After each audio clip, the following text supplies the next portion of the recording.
राधे राधे। कैसे हैं आप सब। आज हम जया एकादशी की व्रत कथा का श्रवण करेंगे। श्री नारायण भगवान की जय, लक्ष्मी मैया की जय। धर्मराज युधिष्ठिर बोले, हे भगवान, आपने माघ के कृष्ण पक्ष की षटतिला एकादशी का अत्यंत सुंदर वर्णन करते हुए सुनाया। आप स्वदेज, अंडज, उद्भिज और जरायुज चारों प्रकार के जीवों के उत्पन्न, पालन तथा नाश करने वाले हैं।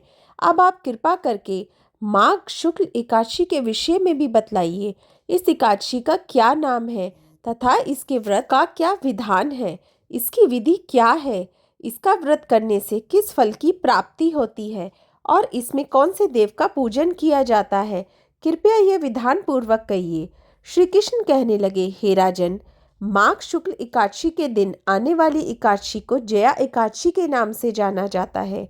इसका व्रत करने से मनुष्य ब्रह्मा हत्यादि पापों से छूटकर मोक्ष को प्राप्त होता है तथा इसके प्रभाव से भूत पिशाच आदि योनियों से मुक्त हो जाता है।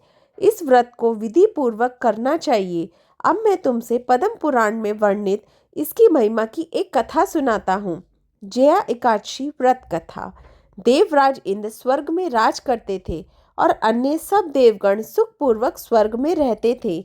एक समय इंद्र अपनी इच्छा अनुसार नंदन वन में अप्सराओं के साथ विहार कर रहे थे और गंधर्व गान कर रहे थे। उन गंधर्वों में प्रसिद्ध पुष्पदंत तथा उसकी कन्या पुष्पवती और चित्रसेन तथा उसकी स्त्री मालिनी भी उपस्थित थे। साथ ही मालिनी का पुत्र पुष्पवान और उसका पुत्र माल्यवान भी उपस्थित थे। पुष्पवती गंधर्व कन्या माल्यवान को देखकर उस पर मोहित हो गई और माल्यवान पर काम बाण चलाने लगी। उसने अपने रूप, लावण्य और हाव भाव से माल्यवान को वश में कर लिया। हे राजन, वह पुष्पवती अत्यंत सुंदर थी। अब वह इंद्र को प्रसन्न करने के लिए गान करने लगी, परंतु परस्पर मोहित हो जाने के कारण उनका चित्त भ्रमित हो गया था। इनके ठीक प्रकार ना गाने तथा स्वर ताल ठीक नहीं होने से इंद्र इनके प्रेम को समझ गया और उन्होंने इसमें अपना अपमान समझकर उनको शाप दे दिया। इंद्र ने कहा, हे मूर्खों, तुमने मेरी आज्ञा का उल्लंघन किया है, इसलिए तुम्हारा धिक्कार है। अब तुम दोनों स्त्री पुरुष के रूप में मृत्यु लोक में जाकर पिशाच रूप धारण करो और अपने कर्म का फल भोगो। इंद्र का ऐसा शाप सुनकर वे अत्यंत दुखी हुए और हिमालय पर्वत पर दुखपूर्वक अपना जीवन व्यतीत करने लगे। उन्हें गंध, रस तथा स्पर्श आदि का कुछ भी ज्ञान नहीं था। वहाँ उनको महान दुख मिल रहे थे। उन्हें एक क्षण के लिए भी निद्रा नहीं आती थी। उस जगह का अत्यंत शीत था, इससे उनके रोंगटे खड़े रहते और मारे शीत के दांत बजते रहते। एक दिन पिशाच ने अपनी स्त्री से कहा कि पिछले जन्म में हमने ऐसे कौन से पाप किए थे जिससे हमको यह दुखदायी पिशाच योनि प्राप्त हुई।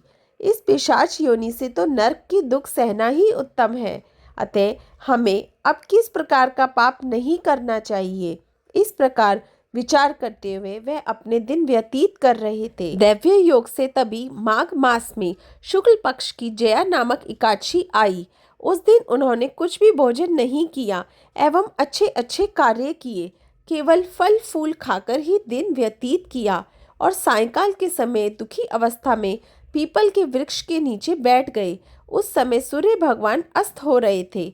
उस रात को अत्यंत ठंड थी, इस कारण वह दोनों शीत के मारे अति दुखित होकर मृतक के समान आपस में चिपटे हुए पड़े रहे। उस रात्रि को उनको निंद्रा भी नहीं आई। जया एकादशी के उपवास और रात्रि के जागरण से दूसरे दिन प्रभात होते ही उनकी पिशाच योनि से उन्हें छुटकारा मिला। अत्यंत सुंदर गंधर्व और अप्सरा की देह धारण कर सुंदर वस्त्राभूषणों से अलंकृत होकर उन्होंने स्वर्गलोक का प्रस्थान किया।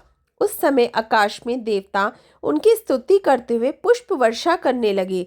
स्वर्गलोक में जाकर दोनों ने देवराज इंद्र को प्रणाम किया। देवराज इंद्र इनको पहले रूप में देखकर अत्यंत आश्चर्यचकित हुए और पूछने लगे कि तुमने अपनी यह पिशाच योनि से किस प्रकार छुटकारा पाया, अतः हमें यह सब बतलाइए।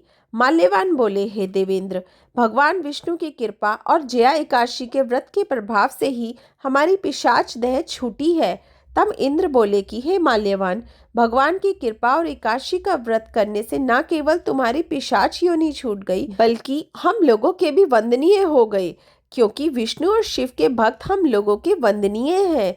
अतः आप धन्य हैं। अब आप पुष्पवती के साथ जाकर विहार करो। श्री कृष्ण कहने लगे कि हे राजन युधिष्ठिर, इस जया एकादशी के व्रत से बुरी योनि से भी मुक्ति मिल जाती है। जिस मनुष्य ने जया एकादशी का व्रत किया है, उसने मानो सब यज्ञ जप दान आदि कर लिए।